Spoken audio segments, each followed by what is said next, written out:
Kweduno mabuja tauya nadzo nhau dzozuva rochitanhatu mwedzi uno hwakurume.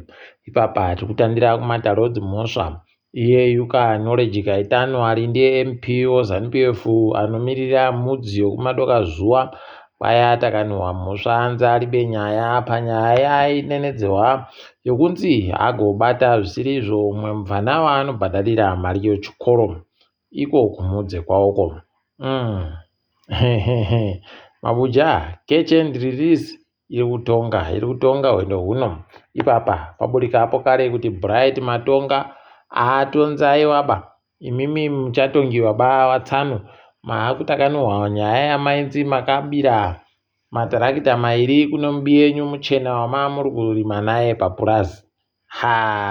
Apa mukawa mugwa uri kutuka wachena iwawa munofungidzira kuti kana nokuwaona usu wanoda basi ndo wari kuwapa minda kuti aiwa chiuyai murime pano pamunda pangu pano ini ndiri kurima ba. Izvo kaizvo zvaakuburika ipapa zvatosvorana gonzo nachin'ai. Rekai tirambe zvedu takaringa kuti zvakamira sei. WaZANU-PF wachimirirwa naPatrick Chinamasa wagopa mureketo nyasi kunana Kadzita Peno nyika wakati iwo Blessed Geza kwaita mugeza kubva mubato redu tichamudaba izvezvi tamudzinga kubvira kureketa kuno kwandiri kuita atodzingiwa achiriba munhu WaZANU-PF. Mabuja rekai tione pamberi pavo kuti zvinotekaira seipo kare kuti wachazviita chere zvauri kureketazvi charinga kuramba tichiona kuti wanokona chere kumutorera nomapurazi nezvimwe zvawakamupa ano zvinizvi zvese zvake zvaainazvo ipapo. Rekai tigoona mukaona zviri kutoriwa mhanduwe aiwa mubiyawo wari kuziwana paribe kana kudzingana kwavanenge vari kuita kundotamba hawo kwavanenge vachiita. Mukaona atorewa zvese aiwa motanda kutenda kuti anonge akaita kupanduka mbichana. Rekai tione kuti zvinopera sei. Apawo nyaya yekusaika kochokuja mhanduwe iri kuramba ichipfiriridza kwedu nokumudze pokare nokubhohera wanhu waakutoherereka chaiko kusaya chokudya kuti zvoita sei. Ipapa unotoita kuzvisaya kwedu tiri kutopona neiko kutsvaka nayo ana bonongwe kutsvaka nano buhwe mhanduwe.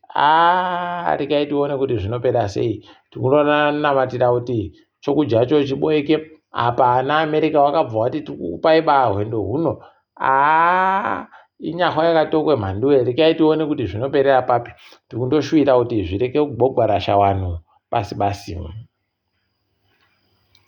Kuno mumwe murume abatiwa kuguta roBulawayo aino zvinodhaka zvomutoriro kwai zvinorema kirogiramu nomazana mapfumbamwe wemagiremu 1.9 kgs pachirungu.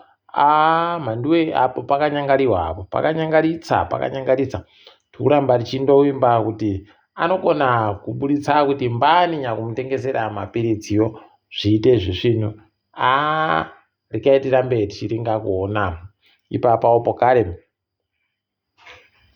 kuno wairi wari kunzi wagotiza kujerero muti murefu iko kumasvingo kwai wagotiza pawangu waendesiwa kupurazi kuti waringe nokureketa kuti wachiita basa ikweyo wakarindiwa noayo wana gadhijeri.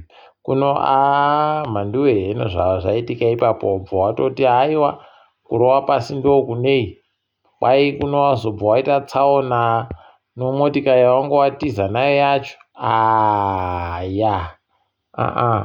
Pakaita kunyangariwa. Tiri kundoshuvira kuti zvireke kugovhiringika chete kuti vamwe wareke kugotiza.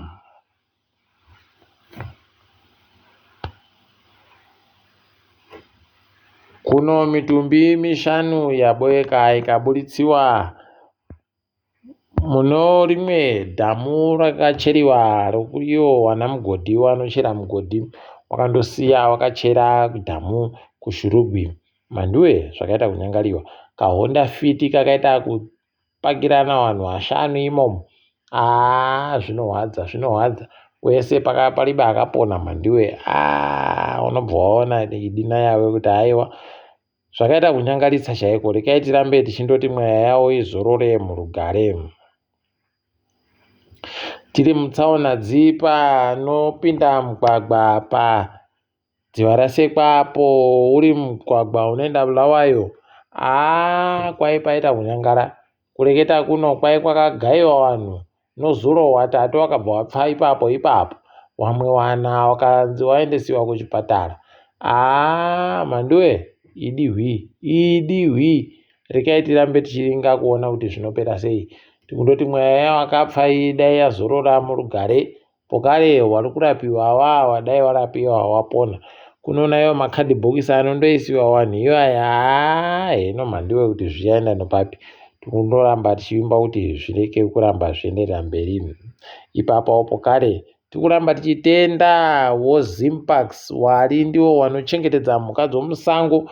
Nyasi wanyora mapeji chairo rakazara. Wari kureketa kuti wakomana, bazi rinoringa nozvozvicheriwa pokare nobazi rinoringa neizvo zvomiti kwai watirasisa kuita kuti tisaye chouwiri ipapa, nokuti wari kubuda kubvumira kuti waChina wauye kochera wachitsvaka kuti kuno marasha chere munzvimbo yosina matela kuHage National Park. Kunoyo Zimpax wari kureketa kuti nzvimbo iyi ndo nzvimbo inonyanya kugara mhuka dzochipembere, idzo dzinogara dzakachengetedziwa. Wakutoshira kutoti waChina wakasvika hapo pazvipembere papo, kugwarashiwa kwega mhanduwe, panosara paribe kana chibodzi chinorarama ipapo. Pokare unobva waziva kuti sei waChina wagoda kupuwa nzvimbo iyoyo basi, kupiwa imwe nzvimbo asi iyoyo. Zvakaoma. Rekai tindoti wakomana, dai zvirimwe wakona kuramba kuti zvirambe zvichiitika, yawe dai wapindira idimi. Kuno waIndia wasvika kumuzinda wamunangarwa kuState House Nyasi, kwai wanhu womari wari kubva kukambani inoita zvolithium iko kwawoko kuIndia. Zvepano mhanduwe munondoita kuringa imi, kundoita kuringa chaiko. John mushaya wanhu aenderera mberi nonyaya chekushaya wanhu ipapa.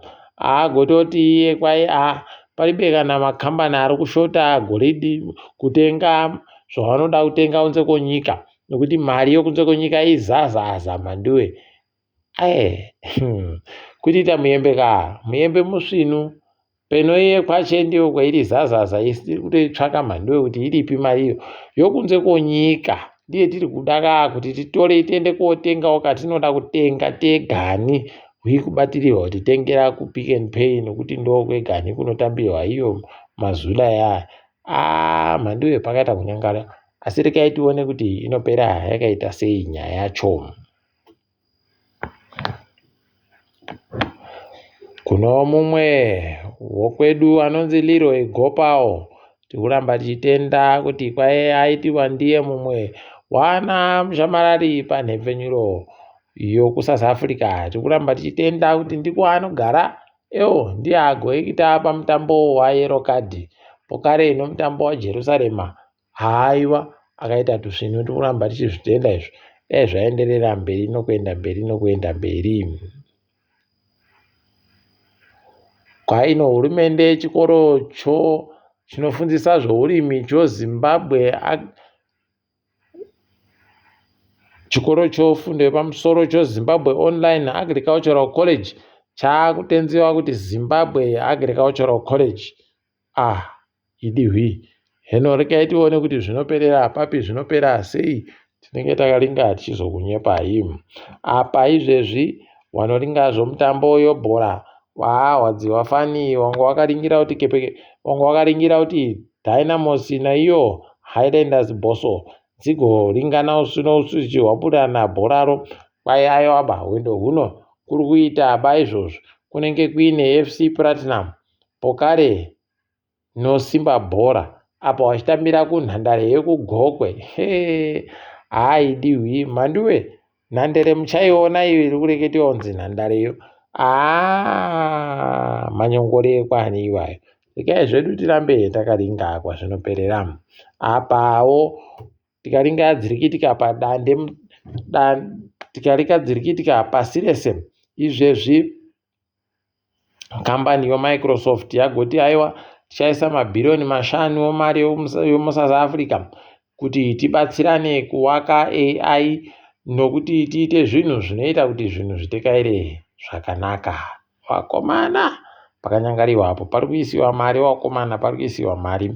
AfriForum yagototi isusu toda kuenda kuEurope koita mwedzi wese tichitekaira munyika dzese dzomuEurope tichibva tawanyepa kuti ringai waro zviri kuitiwa hano ANC, ringitsai waro kuno rikai tione kuti zvichasvika papi.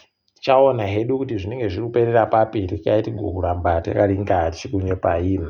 Ipapo pokare kwai kubhadhara magetsi kuchaitiwa wanhu kubva paachakwirapo. Kwai zvichatochinja mandiwe maitiro azvinoita zvokuti vamwe vanenge vakutorwadziwa nokuti vari kuseenzesa magetsi mashoma. Rekai tirambe takaparinga ipapo kuti panosvika papi apa zvinenge zviri kuitika munguva yokuenda imo muchando.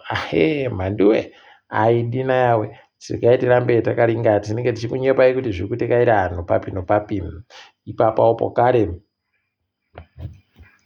kwai boka roSADC rinoringana zvematongerwo enyika raita musangano nyasi padandemutande, asi uri kuringa nezviri kuitika kuDRC. Rekai tigomba kuti wanenge wachireketa kuti wabvumirana kuti kudini kana musangano uyu wapera.